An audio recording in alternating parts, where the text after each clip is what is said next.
All right, so this is part three of the top worst things I experienced in the Disney parks over the Christmas weekend.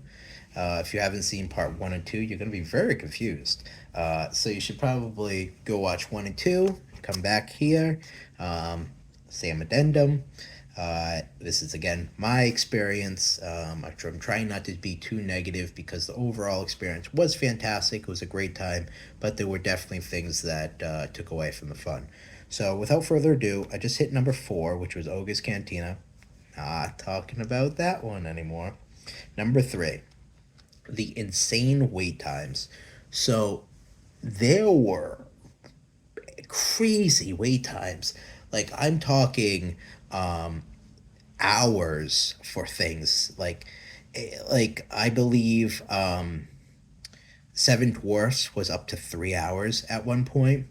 The crazy wait times were just so tough, and I think they even sold out of Lightning Lanes, so you could Genie Plus, so you couldn't even get Genie Plus on some of these days.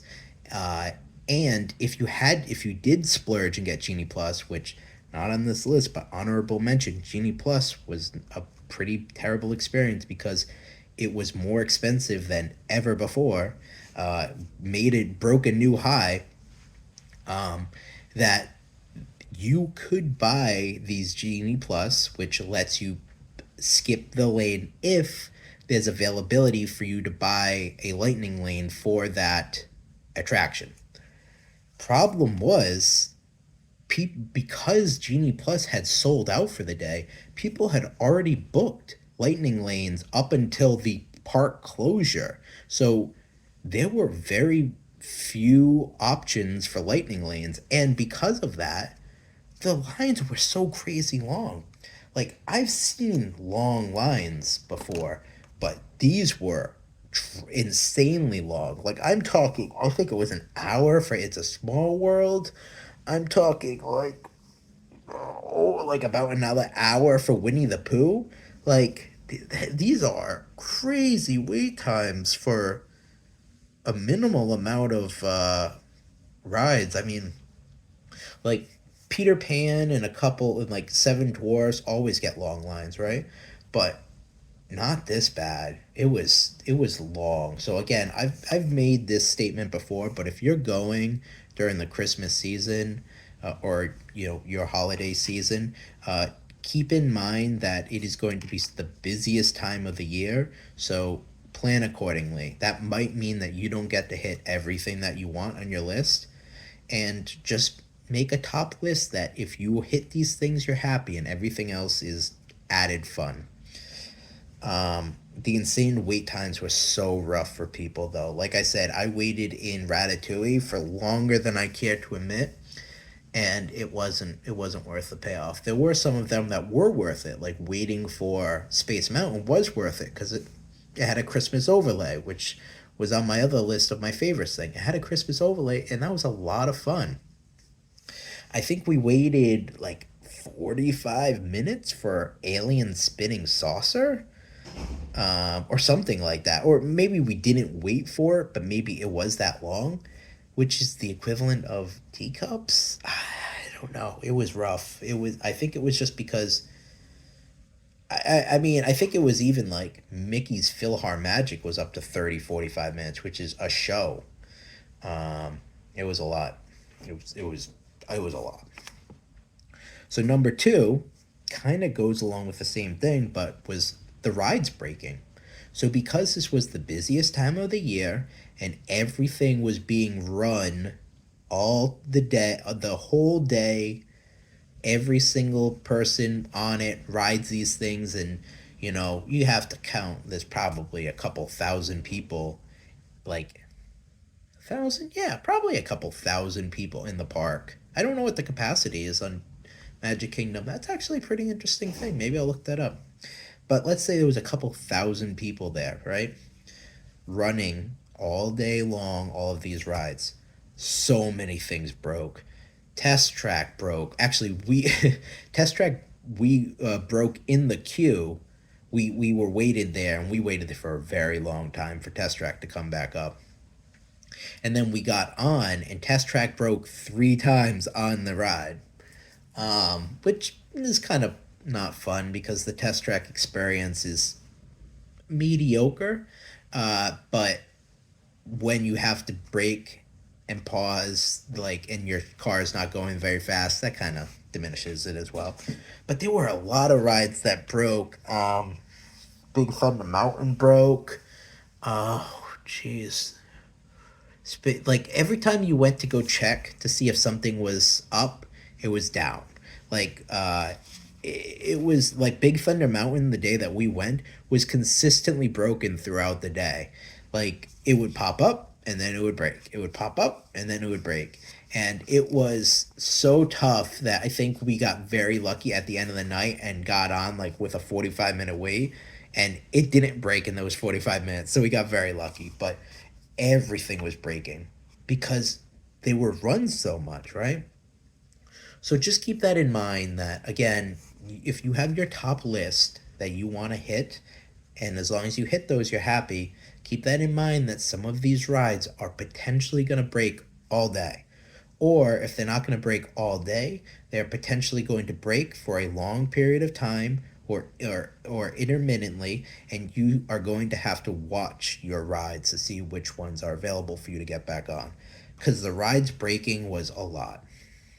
It was tough, and it was really tough when you're in the queue because then you're like, do I leave and maybe save some time if this is going to end up being a few, like it's not going to be up for an hour and then I come back, or do I wait here on the off chance it's a 10-minute break? You don't know at that point. No one knows besides maybe the engineers, and the engineers need to diagnose what the problem is. Oh, wow, I just remembered that we were on Spaceship Earth, and that broke like 6 times while we were riding it, which was crazy because Spaceship Earth is a very slow moving, again, it's consistently going, but I don't know how it broke that much in the day. But yeah, we rode it and it broke 6 times, and we had selfies that we were just like, here's the animatronics that we're next to now. Look, it's the Egyptians. Oh, look, now we're in Gutenberg has invented the printing press, and it broke so many times. It was funny at that point. But what didn't break was Carousel of Progress, which is funny. I'm not going to go into it, but Carousel of Progress broke for us the last time we tried to ride it years ago, and we never got past the first room. So funny enough, we actually got to see the full Carousel of Progress this time. You think you know what hell is? Wait till you sit in the Carousel of Progress room, locked in that room for 30 minutes, listening to the same lines of dialogue replay every 4 or 5 minutes. Yeah. Um, but the ride's breaking real tough this time. Number one, I've alluded to it quite a bit. The people. It is a magical place and a magical time of year. So it's tough to put people on this list as my number one thing because I'm a person. Together with my wife, we are people. But I think it boils down to the respect that people didn't have at the park. There were people that were being rude to cast members, people that were being rude to other people whose kids wanted to play, but then they were like, don't talk to that kid, kind of thing. There was all kinds of things that I kind of saw that, man, just gut punch after gut punch throughout the entire weekend. That was real tough. I think, was one of the pieces, the icing on the cake, the cherry on the top, if I can give this a prime example, was we were eating at Gaston's Tavern. Tiny place. It's themed to Beauty and the Beast. It's got Gaston all over it. The center table in that room is a giant circular table that can fit probably about 12 people comfortably seated at it. It is in the center of the room. My wife and I took a nice corner table, just the two of us. It was at the very end of the night. We saw the group of 12 that was sitting at that table, mostly adults. I think there was one child that was in a stroller, but everyone else was adults there. They not only I'll go through the motions here. They all stood up, and more of their friends came and they chatted amongst themselves, and then they looked like they were going to start to leave. One of the older people went to the child that was in the stroller and said, "Do you want some popcorn?" And she said, "Yeah." So she took like a plate and she poured out of like a popcorn holder on this plate. And obviously, some popcorn landed on the plate, but the majority of the popcorn landed all over the floor. She handed it to the little girl, and the little girl was happy. And a normal person would say, "Hey, I've made a mess. Let me clean this up." No, she left it on the floor like it's was it Texas Roadhouse or something where you throw the peanuts on the floor. It's not that kind of establishment. And not only that, but her and the rest of her friends proceeded to walk all in this area and crush the popcorn into the ground. Not only that, but then they left, and I couldn't believe my sight. I almost took a picture of the mess that they left. They left all of their food, their junk, everything on the table. They didn't even try and dispose of it in a trash can or anything. They left half eat like three or four half eaten turkey legs. Disgusting. Left that on the table for a cast member to clean up. And I'm talking like garbage on the all over this place, and now popcorn like all over the floor. This is in the middle of the tavern. So anyone who comes in and out of there has to see that. And it really pained me not to say something at that time because it was so disrespectful. The only thing I could think to do is when they left, I went and told the cast members said, "Hey, I'm really sorry to be the person to tell you this, but that last group of people that left made a huge mess. It's all over the table, it's all over the floor, and I'm really sorry that you guys are going to be the ones that need to clean it up, but I just wanted to let you know before someone else comes frustrated and reports it to you because they're going to say it's disgusting back there." And an exhausted young man nodded at me and says, "Okay, I'll make sure that someone knows." And I could tell he was grateful that I brought it to his attention, but that's not his job.